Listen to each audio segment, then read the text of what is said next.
Hey everybody, Josh Hayes here for ScoreStreak.com, and today I want to break down my top 3 toughest things to do in daily fantasy sports, at least according to me. So some quick background before we get started here. I've been playing daily fantasy sports since 2012, started out on BuzzDraft.com. Believe it or not, a lot of people probably haven't heard about that site, but I believe it ended up getting bought out or transferring over to Fan Throwdown.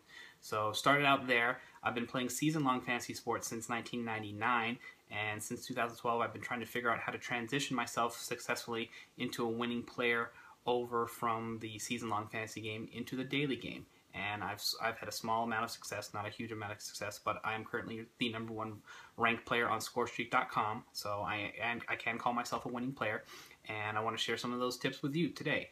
So let's go ahead and start with number 3. The number 3 toughest thing to do in daily fantasy sports, in my mind, is manage your bankroll, believe it or not. A lot of people ask out there, how much should you deposit? How much should I have in my bankroll? Where should my bankroll be sitting at right now? So for me, if you're going to be a first-time depositor, my response to you would be deposit at least match the maximum amount of the bonus, because the bonus can be very important, especially if you're going to be putting in a good amount of work, a lot of volume on these daily fantasy sites. So right now I believe it's $200 on DraftKings and FanDuel, so I would at least deposit $200. If you can deposit more, great. If you can't, understandable, but that's what I would do, at least match the bonus. On ScoreStreak.com, it's actually a $500 bonus there as well, and a free depositor free roll for anybody who's ever deposited on ScoreStreak.com. So those are sort of the type of things you need to take advantage of in order for you to help manage your bankroll. There's been plenty of times that I've been playing in daily fantasy, and the actual bucks that I got from the bonus that's been released when I put in my 20-30 matchups for the day was the difference between me being a winning player and a losing player for daily fantasy sports for that day. So those bonuses are definitely important, and those free rolls, like I said, there are little bankroll boosters for you there as well. Keep you in action, keep you afloat there as well. So important to take advantage of. And between those and the overlays, there as well. So those are all things that you need to take a look at, take advantage of whenever you're managing your bankroll. The second piece to that too is a piece of advice, one of the best pieces of advice I've ever got in daily fantasy, and that's straight from Drew Dinkmeyer, who told me, don't put more than 20% of your bankroll in action in any given day. And I've lived and died by that rule since 2012, and it's worked for me. It's helped me turn myself into a winning fantasy player. So there's been some days where I've gone a little bit over that, where 22, 23, 25% if I really love my lineup, or there's some extra tournaments that I want to get involved in. And there's been plenty of days where I've been playing less than 20% of my bankroll. If there's a small slate, I don't really like my lineups there, or if I don't have enough time to get into enough daily fantasy action there. So, but I would stick to that hard and fast rule: don't play more than 20% of your bankroll, and it's definitely worked for me. The number 2 thing, I think, which is the toughest thing to do, which I'm still guilty of, I think a lot of people are guilty of, it's a tough thing to sort of realize and learn, is to avoid bias. Now, what I mean by that is, oftentimes you'll end up playing some player, let's just say it's Pau Gasol, for example, and he ends up going out of the game injured, or he ends up putting up a dud line where he was up against a super juicy matchup like the 76ers or the New York Knicks, and you were so sure he was going to go for 25 and 10, and he ends up with 8 points and 7 rebounds, or just puts an absolute dud. Or he gets, somebody that you've used on multiple occasions in your DFS lineup ends up getting injured over and over again. So it's a sort of person that you build up a negative bias toward and you don't want to use in your daily fantasy lineups.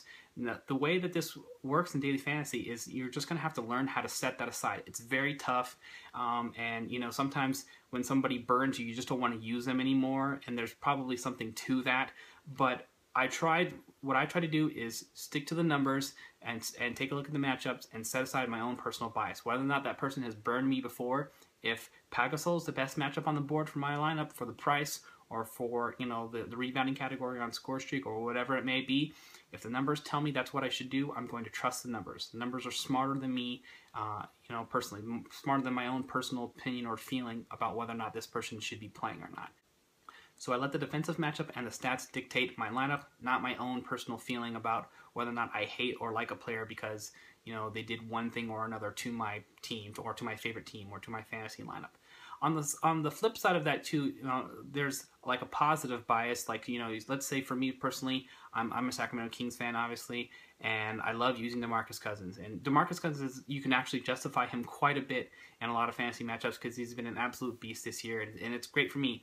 But I also sort of fall into the trap of, like for instance on ScoreStreak, DeMarcus Cousins is a great rebounder, but he's not the best rebounder in the league.